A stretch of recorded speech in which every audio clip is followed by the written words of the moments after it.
Hello everybody, I wanted to do a quick video for you guys on solving equations with variables on both sides. Since we have so many kiddos out, I don't want them to miss what we've been talking about this week. So I'm going to give you 4 simple steps to solving equations with variables on both sides. Some equations are going to use all 4 steps and some are only going to use a couple of these. So this is very broad, but in general this is what we're going to do. So step 1 is to simplify if you can. And what I mean by simplify is distribute if you've got the distributive property, or combine like terms if you've got anything that you can combine before you start moving stuff around. Okay, step 2 is to get our variables on one side of the equal sign. And I want to make a couple little notes about step 2 because this is the 8th grade part of this section. The other 3 steps are going to be 6th and 7th grade skills, but this is our 8th grade skill. So this is what's new to us. So we want to get our variables on one side of the equal sign. And I want to make a note that you don't want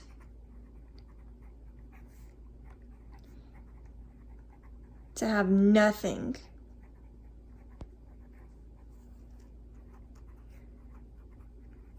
on one side of the equal sign. So I don't want to leave one side of the equal sign blank. I want to always have something on each side of the equal sign. And another note is that if possible,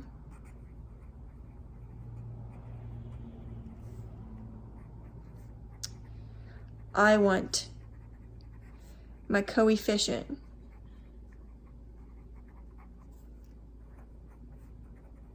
of my variable to be positive. Emphasis on if possible. It's not always going to be possible for that to happen. So after we do all that, step 3 is to solve with addition or subtraction. And step 4 is to solve with multiplying or dividing. Okay, so these are, in general, 4 steps that we're going to follow when we're solving equations with variables on both sides. So let's look at example 1.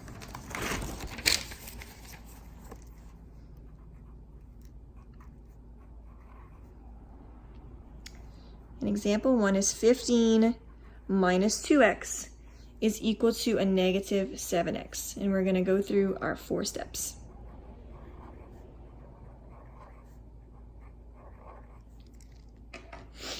Okay, step 1 is to simplify. That means use the distributive property or combine like terms on either side of the equal sign. So if I look at just this side, these are not like terms. I cannot combine them. And if I look on just this side, there's only one term. Nothing I can do there. So I'm going to go ahead and I'm going to skip to step 2. And step 2 tells me to get my variables together. And I don't want to leave nothing on one side. And if possible, I want my coefficient to be positive. So see how this guy's alone? I don't want to touch him because if I move him around, I'm going to have nothing on this side. And I don't want to do that. So instead, I want to get this guy to the other side. See how it says minus 2x? To get rid of a minus 2x, I'm going to have to add 2x to each side. So these cancel. That was the whole point of adding 2x, is that it makes this go away. So I'm left with just 15. And on this side, a negative 7x and a positive 2x, a negative 7 and 2 gives me a negative 5x. So now I'm done with step 2. I got my variables on one side of the equal sign. I just have one variable right here on this right side. Step 3 tells me to add or subtract. I don't have anything to add or subtract in this particular problem. So I'm going to go ahead and move to step 4. Step 4 is to multiply or divide. So this right here is multiplication. To get rid of multiplication, we do division. So I'm going to divide both sides by -5. This goes away. That was the whole point.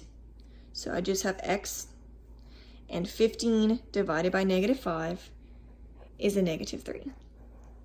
So that is my solution to this equation. I can go ahead and I can check to make sure that it makes sense by plugging it back in.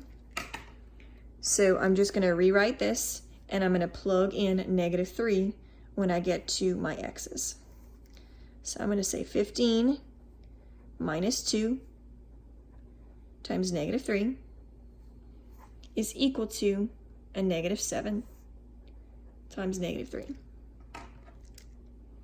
So right here, a -2 times a -3, that's a +6. And right here, a -7 times a -3 is a +21. And if I read it, 15 plus 6 is 21.